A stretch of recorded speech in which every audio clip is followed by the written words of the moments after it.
This is Monster Week, only on Animal Planet.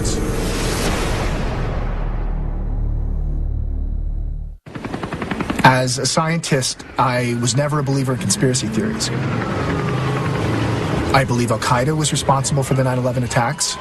I believe we landed on the moon. And I believe Oswald shot JFK. Okay. No, to believe our government covered up these events requires proof. A conspiracy theory, like any theory, needs proof. So that's the first question I'd ask me. Where's your proof?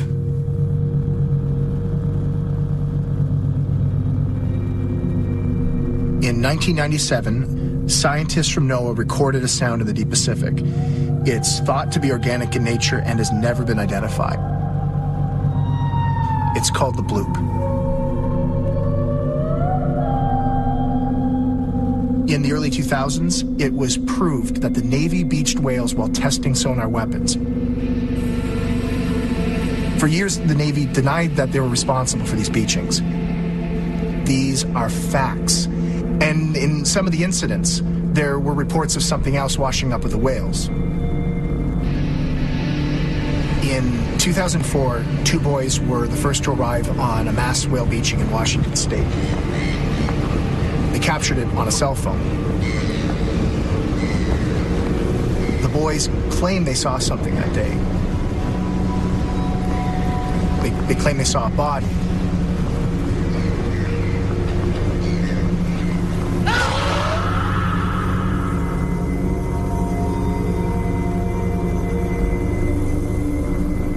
And they went on record claiming they saw a body.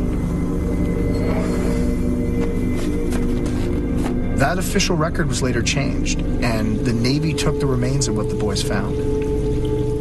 I know this because I was part of the team investigating that beaching and what the Navy did that day. And I believe I know what it is that they took.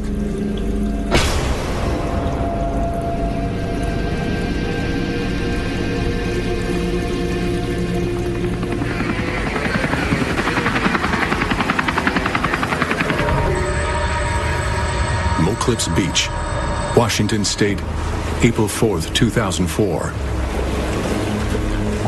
Cited the largest mass whale beaching in United States history.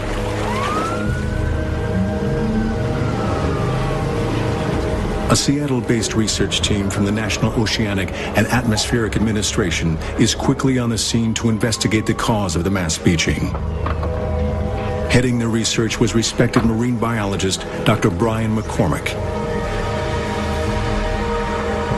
In 2000, McCormick had published a landmark study that linked mass whale beachings to experimental Navy sonar weapons testing. It led to the program's suspension that same year.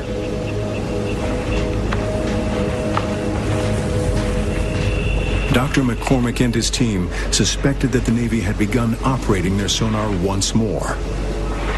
Now, two members of that team have agreed to speak on camera for the first time about what they claim the Navy discovered but has never disclosed.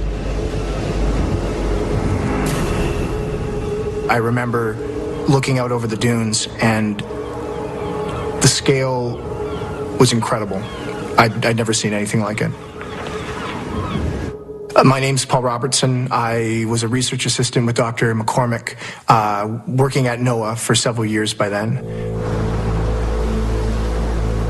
By the time we got there, the wind was so bad that it had driven everyone else off the beach, and a storm was coming in, so it was just us and the Navy. They'd cordoned off a section of beach, and there were guys in hazmat suits. It could have been biologists or medical staff, we weren't sure, but that got our attention. Brian was one of the first scientists to draw a connection between the mass beachings and Navy sonar use.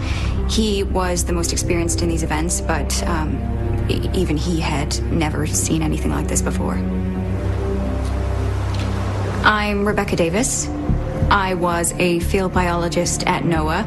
I was working in the Marine Mammals Division before I joined Dr. McCormick's lab in 1999.